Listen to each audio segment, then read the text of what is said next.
ẹ kú dédé àkókò yìí gbogbo ẹ̀yin olólùfẹ́ ìkànnì Jígí Alára, ìkànnì 24 tó fi ìkàlẹ̀ sí ìlú Ìbàdàn ìpínlẹ̀ Ọ̀yọ́, ilé tí a ti ń sọ ọ̀rọ̀ bí àkọ́lé ìtàn tó jẹ́ wípé pẹ̀lú ìmísí Odùduwà ní gbogbo ọ̀rọ̀ tó ń jáde láti ẹnu wa. Ẹ̀yin olùgbọ́ wa, a dúpẹ́ fún bí ẹ ṣe ń bá wa lọ.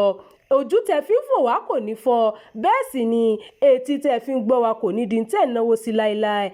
Abdulkareem Nimot ni oníròyìn yín. Èyí ni ìdí mẹ́rin tí nǹkan ọkùnrin ṣe máa ń nàró ní àárọ̀ tí wọ́n bá jí. Nǹkan àṣírí tó wà lára ọkùnrin ṣe pàtàkì púpọ̀ nítorí òun ni orísun ọmọ bíbí tó bá dàpọ̀ mọ́ tóbìnrin. Àmọ́ ní àárọ̀ tí wọ́n bá jí, nǹkan àṣírí àwọn ọkùnrin yìí yóò nàró sókè tí yóò sì dúró tiiri, èyí tó máa ń ya ọ̀pọ̀ èèyàn lẹ́nu. Kódà ọ̀pọ̀ àwọn ọkùnrin àti obìnrin tó ti máa ń bèrè nínú ara wọn pé kí ló ń fà tí nǹkan àwọn ọkùnrin yìí ṣe máa ń dúró wọn lé ní òwúrọ̀ tí wọ́n bá jí. Ọ̀nà láti wá dáhùn sí ìbéèrè tó jẹ́ ọ̀pọ̀ èèyàn lógún yìí ló mú kí ilé-iṣẹ́ ìròyìn wa ṣe ìwádìí nípa ohun mẹ́rin tó mú kí nǹkan ọkùnrin máa nàró ní àárọ̀ tí wọ́n bá jí. Ohun àkọ́kọ́ tó máa ń fà kí nǹkan ọkùnrin dúró tìrì lásìkò tí oorun ọkùnrin náà bá ń dùn mọ́ wọn lọ́wọ́ ìdajì. Àgọ́ ara ọkùnrin máa ń darí ẹ̀jẹ̀ púpọ̀ sídìí nǹkan ọkùnrin lásìkò oorun àsùndé. Ìdí kejì ni pé ó ṣeé ṣe kí ó mú ọkùnrin gbéra sọ ọwọ́ déré, èyí tó máa ń mú kí nǹkan ọkùnrin le kó sì dúró gbọọrọ.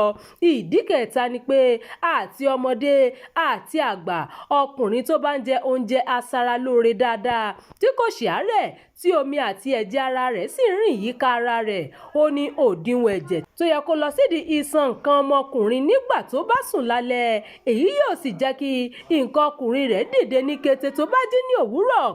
Ìdí kẹrin ni pé tí ìtọ̀ bá ń gbọn ọkùnrin tó sì ń pa ìtọ̀ náà mọ́ra tí àpò ìtọ̀ rẹ̀ sì ti kún, ó ṣeé ṣe kí ara máa rin irú ọkùnrin bẹ́ẹ̀.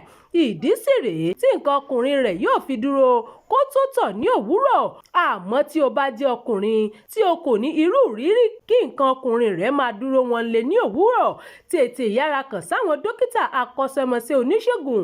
Àìbámọ̀ tí nǹkan bá ti ṣe ọ́, ilé-iṣẹ́ ìròyìn wa ń gba ẹ̀yin ọkùnrin nímọ̀ràn láti máa ṣọ́ra ṣe nípa ibi tí ẹ ń fi nǹkan ọkùnrin yín bọ̀ kó o bá lè ní ìlera tó péye.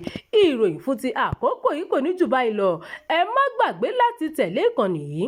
Ẹ máa bá wa pín ká kí ẹ sì fi èròǹgbà yín sí abala àríwísí. Jígí Alára. Bàbá ló gudu. Èmi ní kí n wá ṣàlàyé fún yín pé àwa ti ń lọ ni. Èmi àti ìyàwó mi a ti ń lọ. Òun ni wá ṣàlàyé fún yín. Ó ti jáde bàtà bàbá mi ni. Bàtà bàbá ẹ̀. A retí láti ìjọ ẹ̀. Ṣé ti pín ogún bàbá yín? Ọ̀rọ̀ pé wọ́n pín ogún bàbá mi kó wà ní bàtà bàbá mi tó fẹ́ ṣò ní Jígí Alára TV. Ó ti jáde sórí YouTube. Ó ní lọ sọ. Ṣé ní pọ́n ṣe ń gbogbo ẹ̀ gbogbo aláyé.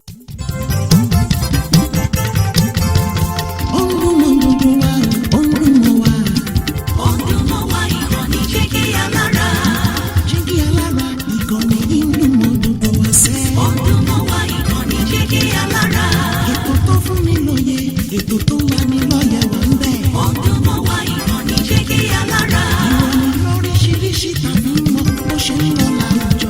Ọdún mọ́ wá ìkànnì Jígí Alára. Ìkànnì Jígí Alára. Jígí Alára. Jígí Alára. Jígí Alára.